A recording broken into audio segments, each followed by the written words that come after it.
ఇంట్లో ఎలాంటి లక్ష్మీదేవి ఫోటోలు ఉంటే అష్టైశ్వర్యాలు సిద్ధిస్తాయి? మనలో చాలామంది తమకు సిరి సంపదలు కలగాలని లక్ష్మీదేవిని పూజిస్తుంటారు. లక్ష్మీదేవి అంటే ధనానికి ప్రతీక.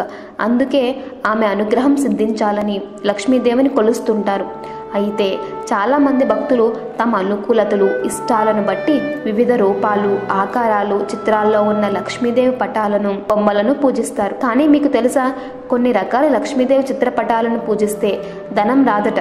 పైగా ఉన్న ధనం కూడా ఎలా వచ్చిందో అలాగే పోతుందట. ఈ క్రమంలో భక్తులు ఎలాంటి పటాలను, బొమ్మలను పూజించాలో, ఎలాంటి వాటిని పూజించకూడదో ఇప్పుడు తెలుసుకుందాం. గుడ్లగోప తెలుసుగా, దానిపై లక్ష్మీదేవి కూర్చున్నట్లుగా ఉండే బొమ్మను పూజించకూడదట. దీంతో అంతా అశుభమే జరుగుతుందట. ధనం వచ్చినట్టు పోతుందట. తామర పువ్వుపై లక్ష్మీదేవి నిలుచుని ఉన్న ఫోటో కాకుండా కూర్చున్నట్లుగా ఉన్న ఫోటోను పూజించాలట. దీంతో అంతా శుభమే జరుగుతుందట. ఐశ్వర్యం సిద్ధిస్తుందట. గరుత్మంతునిపై విష్ణువుతో పాటు లక్ష్మీదేవి కూర్చుని ఉన్న ఫోటోను పూజించినా మిక్కిలిగా ధనం లభిస్తుందట. అంతా మంచి జరుగుతుందట.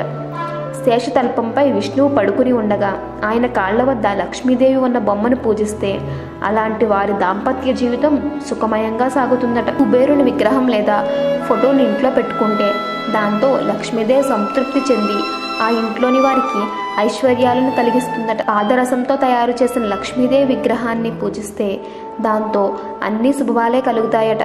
ధనం కూడా బాగా సమకూరుతుందట. దీపావళి రోజున స్ఫటిక శ్రీయంత్రాన్ని ఒక ఎర్రని వస్త్రంలో చుట్టి దాన్ని మీ మనీ లాకర్లో పెట్టాలి. దీంతో ఆ ఇంట్లో అంతా శుభమే జరుగుతుంది. ఈ వీడియో మీకు నచ్చినట్లయితే లైక్ చేయండి, షేర్ చేయండి. మరిన్ని వీడియోస్ కోసం మా ఛానల్ని సబ్స్క్రైబ్ చేయండి.